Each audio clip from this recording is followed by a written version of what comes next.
समापन सत्र में उपस्थित मुख्य अतिथि महोदय प्रोफेसर पांडे जी, विशिष्ट अतिथि प्रोफेसर श्रीवास्तव सर, मंच पर आसीन समस्त बौद्धिक संपदा, इस सत्र की अध्यक्षता कर रहे प्राचार्य जी, मेरे सभी विद्वत शिक्षक साथियों और विवेकी शोधार्थियों, विद्यार्थियों एवं समस्त महाविद्यालय परिवार को मेरा हार्दिक नमन, वंदन, नमस्कार स्वीकार। अपने वक्तव्य को आरंभ करने से पूर्व माँ सरस्वती के चरणों को याद करते हुए मैं सर्वप्रथम इस महाविद्यालय के संस्थापक महाराज को मैं नमन करना चाहूँगी कि उन्होंने जिस सुंदर शिक्षा रूपी विचार के बीज को रोपित किया, वो आज वट वृक्ष बन के इस समाज को अपनी छत्र छाया में पुष्पित पल्लवित कर रहा है। वो सदैव हमारे बीच विद्यमान है अपने विचारों के माध्यम से और हमें आशीर्वाद देते हैं। इसी कड़ी में उनकी इस परंपरा को, उनकी इस धरोहर को आगे ले जाने के लिए, संजोने के लिए और विकसित करने के लिए निरंतर प्रयासरत इस महाविद्यालय के प्रबंध तंत्र के सभी सदस्यों और अध्यक्ष, सचिव सहित सभी को मैं बधाई देती हूँ कि उनका महाविद्यालय अग्रणी से अग्रणी हो रहा है और शुभकामनाएं देती हूँ कि वो यूं ही अग्रसर रहे। मुझे इस विषय पर भी कुछ विचार प्रस्तुत करने के लिए कहा गया है, तो मैं एक पावर पॉइंट प्रेजेंटेशन के माध्यम से आपके साथ में जुड़ना चाहूँगी और आपको इस विषय से संबंधित अपने विचार से अवगत कराना चाहूँगी। हम भारत देश में गंगा जमुना संस्कृति में जीते हैं और इसके ऊपर हमें बहुत नाज है, हम गर्व करते हैं अपनी संस्कृति पे, पूजा करते हैं, एक माँ की तरह एक गॉडेस मानते हैं और इनके जो जल है, जलधारा है, उसे हम पवित्र भी मानते हैं। लेकिन सोचिए क्या दिया है हमने वापस? देखिए, सिर्फ पॉल्यूशन। गंगा या अन्य जो भी नदियां हैं उसमें आज पॉल्यूशन है और हमारे इस विचार गोष्ठी का विषय है सस्टेनेबल डेवलपमेंट। तो ये चैलेंजेस हैं, हमें ऐसा सुंदर संसार अगर चाहिए तो हमें सस्टेनेबल डेवलपमेंट की तरफ जाना पड़ेगा। अगर हम हिस्टोरिकल बैकग्राउंड पर ध्यान दें तो देखिए 2008 में ये न्यूज़ हमारे उजाला में आई, बहुत ध्यान से आप इस आर्सेनिक शब्द पर ध्यान दीजिए। ये आर्सेनिक इतनी पॉइजनस मेटल है जो हमारी गंगा की जलधारा में हमारे इंडस्ट्रीज के माध्यम से आती है और हमारे लोगों को कैंसर और स्किन प्रॉब्लम्स दे रही है। नेक्स्ट देखिए 9 years, आफ्टर 9 years, 9 साल बाद भी वही स्थिति। और टाइम्स ऑफ इंडिया की न्यूज़ 2017 में कहती है कि Ganga is now deadly source of cancer. सोच के देखिए, जिस गंगा पर हमको गर्व है, जो हमारी संस्कृति है, जो हमारी पहचान है, उसको हमने a deadly source of cancer में बदल दिया। नेक्स्ट आइए 2021, ये जो रिसर्च है ये मेडिकल डॉक्टर्स के द्वारा की गई है। एम्स के डॉक्टर्स की टीम ने ये रिसर्च की गॉल ब्लैडर स्टोन और ब्रेस्ट कैंसर पे, और आप इसकी जो कंक्लूजन पे ध्यान देंगे तो ये कहती है कि there is an urgent need to identify the carcinogens and more importantly the industries which are polluting our rivers and drinking water source. How tragic situation is this? Now the significance of my study, why I have taken it as an environmental ethics, because I think all efforts will go in vain unless and until we are not developing environmental ethics. News India 23, अब हम जिस साल में रह रहे हैं उसमें भी यही डिक्लेयर किया गया है कि हमारे सीवेज का डिस्चार्ज, हमारे उसके ट्रीटमेंट के जो कैपेसिटी है उससे कहीं ज़्यादा है। और इससे भी बड़ी बात, ये जो इंडस्ट्रियल पॉल्यूशन है वो 20% आप देख रहे हैं, but this is much greater significance. Industrial जो पॉल्यूशन है वो बहुत ज़्यादा सिग्निफिकेंट है और हम उसे नहीं रोक पा रहे हैं।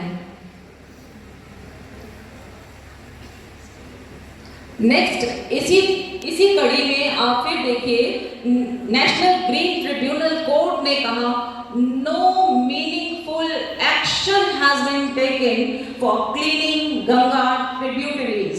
अभी मैं आपको गंगा एक्शन प्लान की तरफ भी आपका ध्यान ले जाऊंगी, जो स्टार्ट हुआ था 85 में, प्लान 1, प्लान 2 और आज नमामि गंगे। उसके बावजूद हमारी स्थिति ये है।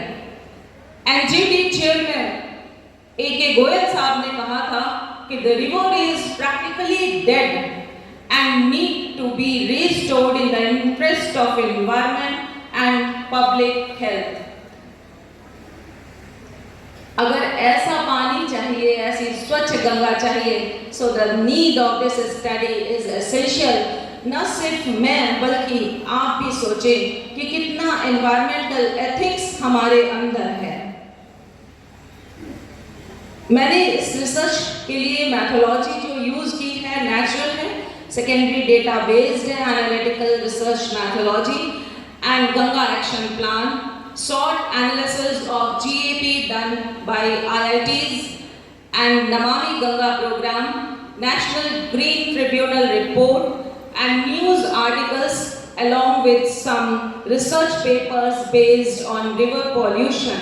ये सब मेरा सेकेंडरी डेटा इसमें रहा है। एनालिसिस एंड इंटरप्रिटेशन पे मैं तेजी से आपका ध्यान लूंगी।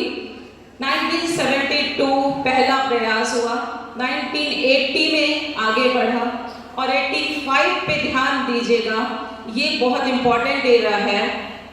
इसमें 7th 5-year प्लान में एनवायरमेंटल सेक्टर की तरफ ध्यान बहुत ज़्यादा दिया गया और इसी साल 1985 में Ganga action plan central Ganga authority को कंस्टिट्यूट किया गया, the then prime minister Rajiv Gandhi ji के द्वारा। इस प्रोजेक्ट का जो कॉस्ट थी मैंने हाईलाइट की है, आप ध्यान दीजिए, 462 करोड़ और इसमें 25 टाउन को ही लोकेट किया गया था, यूपी, वेस्ट बंगाल और बिहार से। नेक्स्ट देखिए,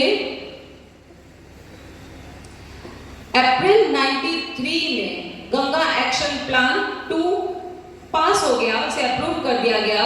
95 में national river conservation plan launch किया।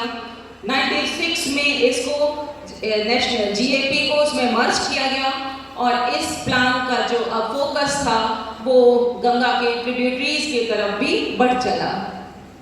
इस फेज में कॉस्ट पे फिर से ध्यान दीजिएगा, 386 करोड़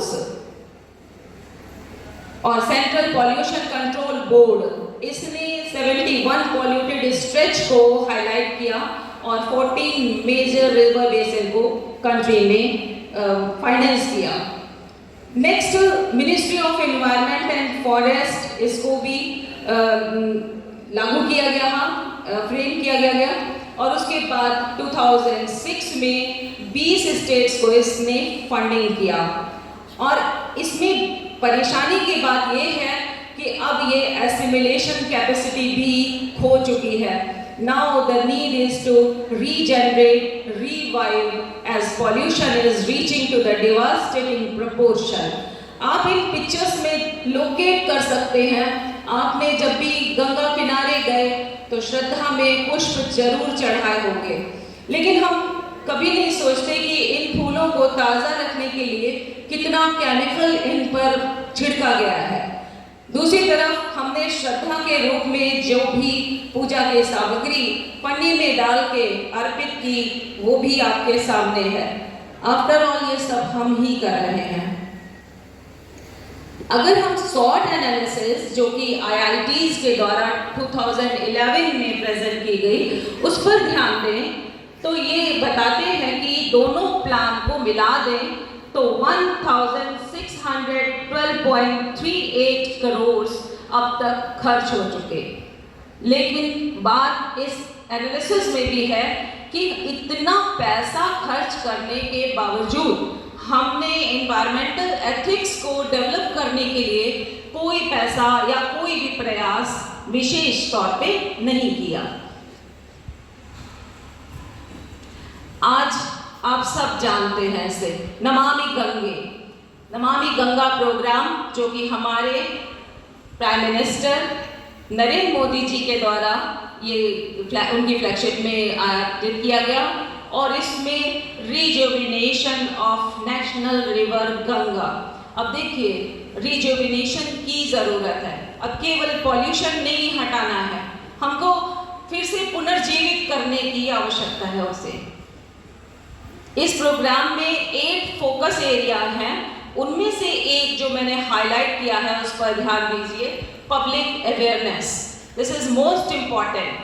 और मैं समझती हूँ कि किसी भी शोध कार्य को जब तक ऐसे विस्तार करने वाले कार्यक्रमों में प्रस्तुत नहीं किया जाएगा तब तक वो शोध बेकार है, किताबों में या पन्नों में बंद होके रह जाएगी। इसलिए ये आयोजन आपका आज बहुत जरूरी है, आज के समय की मांग है। नेक्स्ट हम देखते हैं कि जो national mission of clean Ganga है, इसमें बेस्ट अवेलेबल रिसोर्सेज को यूज करने की बात की गई है। और वो रिसोर्सेज कहाँ से आ रहे हैं? International countries. आप देखिए नाम, Australia, United kingdom, Germany, Finland, Israel, ये सब हमारे साथ मिलकर रिजुविनेशन ऑफ गंगा इसके लिए प्रयासरत है। हम नहीं, वो भी सोचते हैं कि ये गंगा विश्व की अद्भुत नदी है और उसको बचाना हम सबका कर्तव्य है। इस धरती पर उपस्थित प्रत्येक व्यक्ति का प्रथम कर्तव्य है और इसी के लिए हमारी सरकार ने भी सभी मिनिस्ट्रीज में MOUs को साइन किया है। नेक्स्ट आप देखिए कि इन प्रयासों में अब 2014 से 8 साल बीत चुके हैं, उसके बावजूद हमारी स्थिति जस के तस है, वही के वही। क्या है लैकिंग? Environmental ethics. जब तक हम इस प्लान में खुद नहीं जुड़ेंगे और खुद जुड़ने के लिए हमको इन एथिक्स को प्रैक्टिकली जीना पड़ेगा, तब तक ये देखिए इस पिक्चर में आप देख सकते हैं कि लोग स्वप्रयास कर रहे हैं, वॉलेंटियर करना पड़ेगा, तभी ये कार्य संभव हो सकता है। इसकी एनालिसिस मैंने न्यू एजुकेशन पॉलिसी में भी, क्योंकि आप सब अब न्यू एजुकेशन पॉलिसी के माध्यम से शिक्षा प्राप्त करेंगे, उसमें इको क्लब की स्थापना पर विशेष ध्यान दिया गया है। इस इको क्लब को हमें ये ध्यान रखना है एज अ टीचर कि ये केवल थ्योरेटिकली न रह जाए। हमने थ्योरी में कोई प्रोजेक्ट दे दिया, बच्चे 10 पेज का प्रोजेक्ट लिख लाए, उससे कुछ नहीं होगा। जितना संभव है हमें अब रियल सेटिंग में जाना पड़ेगा और उनके रियल प्रयास प्रैक्टिकल बेस्ड प्रोजेक्ट वर्क के माध्यम से कराने होंगे। टीचर एजुकेशन में भी इस पॉलिसी में एनवायरमेंटल अवेयरनेस और सेंसिटिविटी को बढ़ावा देने की प्रयास किए गए हैं।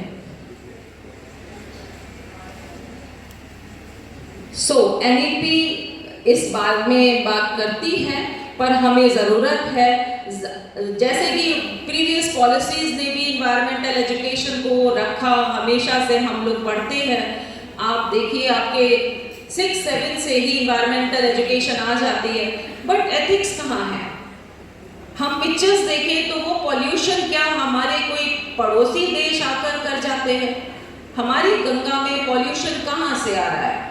इंडस्ट्रीज को बनाने वाले, आर्सेनिक को वहाँ तक पहुँचाने वाले कौन है, इसी शिक्षा व्यवस्था से निकले हुए लोग हैं, और वो ये नहीं समझ पा रहे हैं कि हम अपने थोड़े से लालच को त्याग कर इतनी बड़ी धरोहर अपनी अगली पीढ़ी को देंगे, जिसको उन्होंने छीन लिया है। हमारी नेक्स्ट जनरेशन तक ये धरोहर पहुंचे, उससे पहले ही इन्होंने अपने थोड़े से स्वार्थ के कारण इसको दूषित कर दिया है।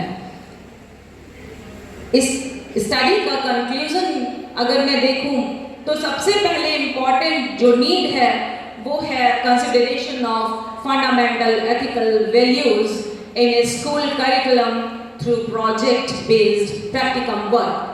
And ethics may not be taught through any book. They must be taught through some practical work. Right attitude and environmental ethics का development आज की सबसे बड़ी ज़रूरत है। आज इसमें हमें बच्चों का ज़्यादा से ज़्यादा असेसमेंट भी हमारा इसी पर आधारित होना चाहिए कि बच्चा प्रोजेक्ट रियलिटी में क्या करके आया है, ना कि उसकी कॉपी चेक करके क्वेश्चन आंसर लिखवा के उसका असेसमेंट करें। हमको इसी पूरी मैथोलॉजी को बदलना पड़ेगा। सो एनवायरमेंटल एजुकेशन की मैथोलॉजी, असेसमेंट की मैथोलॉजी को हमें चेंज करना, मैं समझती हूँ कि इस स्टडी का कंक्लूजन है। और इम्पॉर्टेंट सजेशंस मैं इसमें देना चाहूँगी, स्ट्रॉन्ग एक्शन फॉर इंडस्ट्रीज। कोई भी इंडस्ट्री अगर इस तरीके का काम कर रही है तो उसका पानी उसको वापस उसी के इंडस्ट्री में डाल देना चाहिए।